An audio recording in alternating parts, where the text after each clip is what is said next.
You wake up at 3:17 a.m. Your room is dark, dead silent, until you hear breathing. It's faint, rhythmic, not yours. Your eyes snap open. The ceiling fan creaks.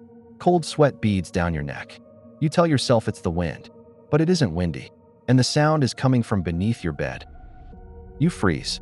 Every instinct says don't move. Your phone is on the nightstand, 3 feet away. You count to 10, praying the sound stops. It doesn't. You hear it again, shallow, human, terrified.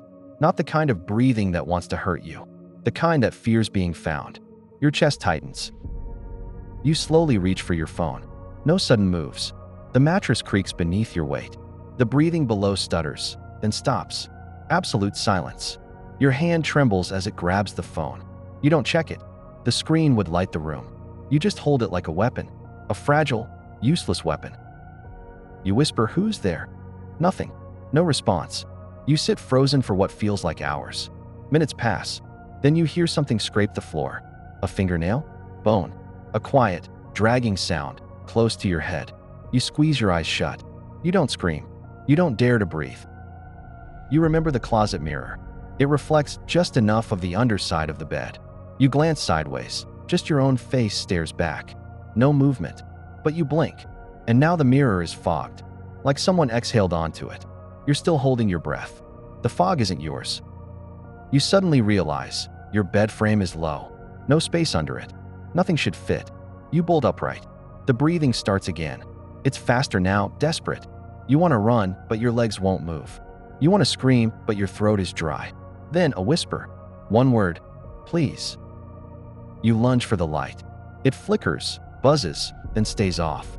Power's dead. The mirror shows 2 reflections now. One behind you. You spin around. Nothing. But the bed is warm. Not yours. The breathing's closer. Beneath you? Inside. You grip the mattress. And the whisper returns. Don't let them know I'm here. You leap off the bed. Hard landing. Your ankle twists. Pain shoots up your leg. But you're off the mattress. Safe. You look back. The sheets rise, just a bit, then settle. Like breath beneath fabric. No wind. No draft. You back away, eyes locked on the bed. Something is definitely still under there. The room smells wrong now. Damp. Metallic. Like old coins and rot. Not your smell. The air is thick, heavy. You stumble toward the door. But the knob is ice cold. It won't turn. Locked from the inside. You don't remember locking it. You never lock it. Something is very, very wrong tonight. You press your ear to the door. Nothing outside. No hallway sounds. Then a low voice, barely a breath. Don't leave me. Not from behind you. Not below. From the door. Like it's whispering. You jump back. Your heart is hammering so loud it feels like it's echoing through the walls themselves. The mirror squeals. Not cracks, squeals. Like it's being scratched from the inside. You don't look. You can't. You cover it with a towel. It slips off. Lands face up. Your reflection is gone. Just the room behind you. No bed. No furniture. Just black, endless hallway. Stretching where your room should be. You stare. That hallway breathes. Inhale. Exhale. The towel twitches beside you like it's alive. You grab it. Throw it back over the mirror. No sound. No movement. You back into the corner by your dresser. You're shaking, barefoot, freezing. And then, tap, tap, tap. From under the bed. You scream without sound. Your mouth opens, but nothing comes out. Like the air's been stolen. The tapping gets faster. For fingers? A hand? Claws? You want to run, but the door's still frozen shut. The closet opens by itself. Slowly, hinge by hinge. The inside is black. Deeper than black. Then the voice returns. Not from the mirror. Not the door. Not the bed. From inside your head. But not your voice. You brought it with you. It laughs like a dying child. The closet breathes. You know this night won't end. Not until someone else takes your place beneath the bed. You crawl backward, never taking your eyes off the closet. Its darkness pulses like a wound that opens wider with each second. Inside, you see movement. Not fast. Slow. Deliberate. Something tall. Or maybe many things stacked like limbs. Breathing in sync. Your name echoes from the void. Your phone screen lights up by itself. A message appears. Do not look under the bed. The text glitches, rewriting itself. Too late. Then the screen shatters in your hand, like ice under pressure. Blood seeps from your palm. The light dies. You're alone again, but not truly alone. You cover the bleeding hand with your shirt. The cotton soaks quickly. No pain, just numb, as if the wound isn't yours. The closet groans louder. From the corner of your eye, you see the mirror uncovered. You didn't touch it. No one did. It's showing your bed again, but it's not empty. There's something curled up on top of the blanket now. Pale, thin. Its head is turned away. Hair long, dripping. Arms twisted the wrong way. Then it moves. Not like a human. Like something trying to remember how to be one. You blink. It's gone. You look at the bed. It's still there, watching you now. You crawl toward the dresser. You open a drawer. Anything. A weapon. A flashlight. You find a rusted pair of scissors and a picture of your room. But something's wrong. In the photo, there's a shape beneath your bed. Blurred. Watching the photographer. The photo is dated tomorrow. You drop the photo. It lands face up. The shape in the picture now turns its head toward the camera. Toward you. The scissors rust more in your hand, flaking like they've aged a century. You want to wake up, but there's no dream feeling. Only weight. Real and pressing. And now the floor creaks behind you. You spin. No one. Nothing. Just the towel on the mirror. Slowly sliding off again. You scream at it, stop. But it falls anyway. The mirror now shows your room completely empty. Even you are gone. The floor creaks again. Then silence. And a whisper near your ear. One of us has to go. You close your eyes. Just for a second. When you open them, the room is different. Subtle things. The poster's flipped. The lamp is gone. Dust covers everything, thick and untouched. Your breath fogs again, but only in the mirror. You step back. You've stepped into something else. Not time. Not space. The closet is shut now. You didn't move it. You didn't blink. You try the door. It opens easily. But it doesn't lead to the hallway. Just another version of your room. Same size, same layout. Except the bed is missing. And the walls are covered in scratches. Thousands. Like tally marks. Counting what? You step through. The door vanishes behind you. Panic stabs your chest. You spin. No exit. Just that awful mirror. This version reflects you again, but your eyes are gone. Hollow sockets. Bleeding. Yet you're blinking, breathing. You touch your face. Eyes are there. But your reflection smiles. You scream at it. It smiles wider. Then slowly, it lifts a finger. Points down. You follow its gesture. The floor shifts beneath you, breathing. Boards rising and falling. You drop to your knees. Knock. Hollow. Something knocks back. Once. Twice. Then again, in rhythm. It's waiting. You whisper, "What do you want?" The mirror mouth opens, wide, endless. No teeth. No tongue. Just dark. The room flickers, like bad signal on a screen. Now there are faces on the walls. Pressed into the plaster. Stuck mid-scream. Dozens. Some familiar. One looks exactly like you. Your reflection raises both arms. You mimic it without realizing. It tilts its head. You feel yours tilt too. It moves its mouth again, silently. You hear it inside your skull. Make room. The floor splits open beneath you. Not a fall, an invitation. The bed you lost is beneath you again. Breathing. You drop the scissors. They vanish midair. The room spins. The walls decay. Mold blossoms across your skin. You collapse, halfway between standing and sinking. The mattress pulls you in from below. A voice you've never heard whispers, "You chose this." Then the mirror goes black. You wake, but not fully. Eyes half closed, limbs heavy. The room looks normal again. Your bed, your desk, your posters. Daylight filters in, gray and cold. You feel safe for one brief second. Then you notice you're under the bed, curled tight, dust in your mouth, nails in your palm. No memory of moving. You try to crawl out, but something's blocking you. Not furniture. Flesh. A shape kneels beside the bed. It's back to you. Breathing. Not steady. Wet. Labored. It tilts its head, listening. Not to the room, to you. You stop breathing. You squeeze your eyes shut. But the whisper slides in anyway. Not your body. You reach toward the edge, touch the floorboards. Too smooth. Too warm. Like skin. The air tastes wrong, like breath that's been swallowed and spit back out. You try to scream, but dirt fills your throat. Movement above. The shape rises. Walks across the room. You hear every joint pop as it steps. Then silence. long, deafening. You try again to crawl. You make it halfway out.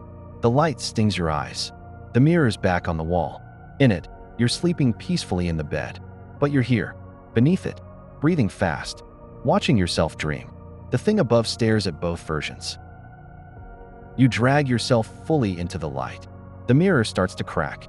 A tiny sound, like bones snapping. You look around. The room is empty. The window shows the outside world, but it's frozen. Time stalled. Leaves stuck mid-fall. Birds hanging still in air. Nothing moves but your own pulse. Then the figure returns, crawling out from under the bed behind you. But you're already out. You turn, face yourself, pale, hollow-eyed, smiling. You lunge, grab its throat. It laughs in your voice. Too slow, it says. Your grip fades. Your skin begins to smoke. You're fading, but not gone. Your reflection now shows only the copy. It stretches, walks to the window, opens it. Daylight floods the room, but you burn in it, screaming without sound. The last thing you see, the copy looks back at you and winks, then climbs out the window, into your life, while you sink, forgotten. You drift in darkness, but it's not empty. It breathes. It watches. You aren't floating, you're held by something vast and invisible. It cradles you like prey. Voices whisper just beyond your ear, repeating one phrase. He chose the wrong door. They laugh, then they scream, then silence. Your limbs twitch. You try to move, but your body responds seconds too late, like it's buffering. You see flashes, your old bedroom, your mother's voice, a birthday candle. Then static, then black. A single red door appears before you. It pulses. The handle turns by itself. You're pulled forward. Behind the door, your room again. But wrong. Too perfect. Too still. The posters are new. The bed untouched. You see someone inside it. Sleeping. Peacefully. It's you, but different. No scars. No fear. You knock. The dream you stirs. Opens its eyes. They're hollow. Black pits that leak smoke. The mirror shows both of you now. But your version is fading. You press your hand to the glass. Nothing. You try to speak. No voice.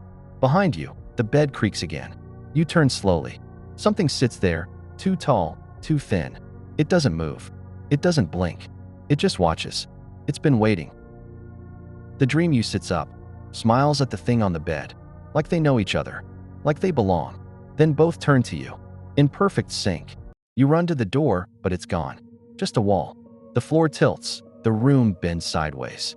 A black hole swirls above the bed, and it starts pulling you in. You claw at the ground, nails tearing. You beg, to anything, anyone, but no help comes. Just the things whisper, you should have stayed asleep. You're yanked upward into the void, limbs stretched, thoughts unraveling. You see 1,000 mirrors, each showing a version of you, none surviving. The fall ends. You're back under the bed, mouth full of dust, fingers cracked. No sound outside, no light, just breathing again, not yours. You open your eyes, and you see a new face staring back, inches from yours. Its voice crawls into your skull. I made room. Your turn now. You scramble backward, slamming into wooden slats. The face follows, impossibly close, neck bending wrong. Its eyes shift, no pupils, just a liquid shimmer. You try to scream, but it places one long finger to your lips. Shoo, it hisses. They're listening. You freeze. Who is they?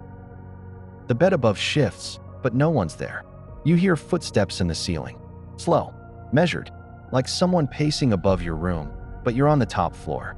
The thing whispers again. They heard you leave. They don't like escape. You gasp. Its head tilts, curious. You're still not empty. A crack forms in the floor. Not a break, a mouth. Teeth of splintered wood line the edges. It speaks in the voice of your mother. Come back to bed. You shut your eyes. Tears slide sideways. You beg this to end. You promise anything. But the thing beside you only smiles wider. Waiting. Suddenly light. A sharp, artificial beam. A phone screen, glowing inches from your face. Your old wallpaper. But not your phone. It's inside the thing's hand. It types a message slowly. Ask them if you exist. You reach for it. The thing lets you. And when you touch it, the room changes again. You're standing now, barefoot on concrete. Warehouse. Walls stretch endlessly, lined with beds. Everyone has someone under it. Some crying, some humming, some whispering. You walk past bed after bed. Faces peek out. Some familiar, some exactly like yours. All trapped, all watching. Then you see a mirror, large, suspended in midair. It doesn't reflect the warehouse. It shows your room, present time, your parents entering, calling your name, laughing, alive, normal. But in your place, someone's there, sitting on your bed. Your face, smiling, waiting to be found. You bang on the glass. You scream their names. No reaction. Your fists pass through the mirror like smoke. You're no longer solid. No longer here. The thing behind you chuckles softly. You gave it permission. You turn, shaking. What did I give? It leans close. Everything. You collapse to your knees. The warehouse hums, low, ancient. Beds stretch on forever. Some are shaking now. Others go silent. The thing behind you touches your shoulder. Its hand is warm, familiar, your own. You look down. Your body's different, thinner, hollow. Your voice cracks. What am I? The answer never comes. Instead, you're led through the rows of beds. Each time you pass, something crawls further beneath them, hiding from your gaze. You ask, where are we going? The thing says, to meet the last one. You ask, last what? It only smiles, last you. You stop walking. At the end of the corridor, there's a bed with no bottom. Just void. Black, infinite, pulsing. A soft hum comes from inside. You're told to kneel. You do. Not because you want to, but because you can't resist. The mattress folds open. Something rises. Not human. Not beast. Just memory. It wears your childhood voice. Your teen laugh. Your panic. It offers its hand. Return. You reach, but pause. Behind you, the mirror flickers. It shows your real room. Your life still moving. Your body, occupied. Living. Someone's in it. They look back at the mirror and wink. Take it back, you whisper. Take me back. The memory shakes its head. That door closed when you blinked. You scream. You claw at the mirror, but it shatters. Glass cuts your reflection only. You bleed light. The beds around you vanish. You're alone. Not even the thing remains. The void under the final bed widens. You've fallen again. This time slower. No fear. Just cold realization. You hear voices above. Real-world sounds. A friend laughing. Someone knocking. Your name. You try to rise, to answer. But there's no body. No voice. Just dust. And breath not your own. Then dark. Total. One final sound echoes above. A mattress creaking. Someone sits on your bed. Footsteps. A door opens. A voice says, you home? No reply. Just a whisper from under the bed. Almost.